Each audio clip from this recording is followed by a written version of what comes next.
Rishi Sunak performed a U-turn this week on his decision not to attend COP-27 in Egypt, following a backlash confirming he will now attend and promising that the UK will lead the fight against climate change.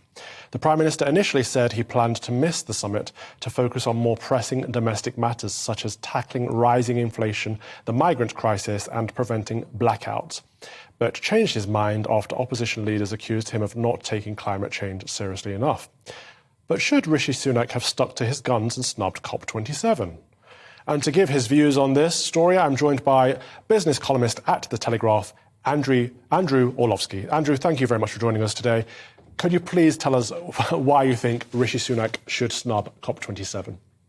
Well, I think not attending COP27 would actually show some moral courage and moral leadership.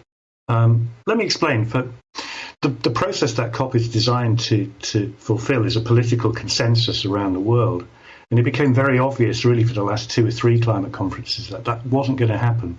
There's an enormous split between poorer countries which need fossil fuels to make their citizens wealthier, to bring them up to the living standards that we enjoy, and the West, the developed world, which is trying to stop them doing that. So I think there's great moral leadership to be shown by demonstrating that the poorer countries need fossil fuels because there's really no substitute for them at the moment. What's really interesting this year, so let's wind back to Glasgow. Glasgow was the moment when we saw that there wasn't going to be any agreement. Any future COPs were completely redundant because China and India are going to develop that coal. But what's happened this year, which is I find fascinating, is that Africa is now pushing back very, very strongly at the idea that it shouldn't develop as well. Well, do you think Boris Johnson announcing he would attend the COP summit influenced Rishi Sunak's U-turn?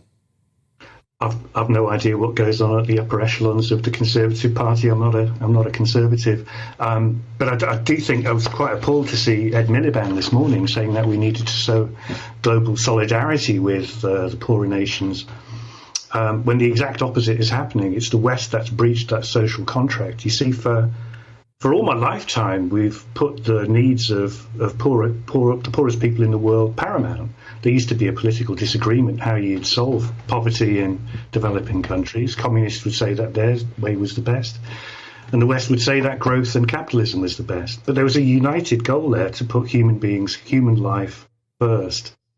In the last 20 years, we've kind of broken that, and human life is secondary to the weather.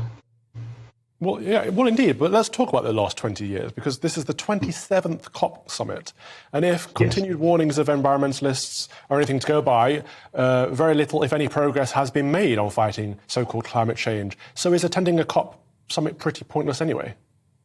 I think it is. It seems to be a very narcissistic kind of event where this new religion of environmentalism, the followers of it kind of reassure themselves that they're the most moral people. But I think, as I said a moment ago, I think there's an enormous break where you don't put human beings first, where you you don't actually put them paramount. I mean, this has been a principle since the Enlightenment. It's at the core of every religion that human beings are really quite special. And I think this is a historic break, really, philosophically anyway. I agree. I think it's almost climate worship rather than a climate crisis, isn't it? And you're right to point to it started in the Enlightenment, but where do you think it ends, Andrew? I'm not sure. I see an enormous social unrest because people will make great sacrifices during a war. We saw people make great sacrifices during a lockdown. If the end result is worth it, people will do that.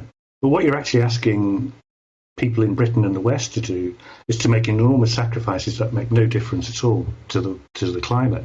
There are other ways of tackling climate change that are far smarter, that don't involve punishing the weakest members of society and the most vulnerable. If it even is an issue. Thank you so much. That was Andrew Orloski, business columnist at The Telegraph. Thanks for your time today.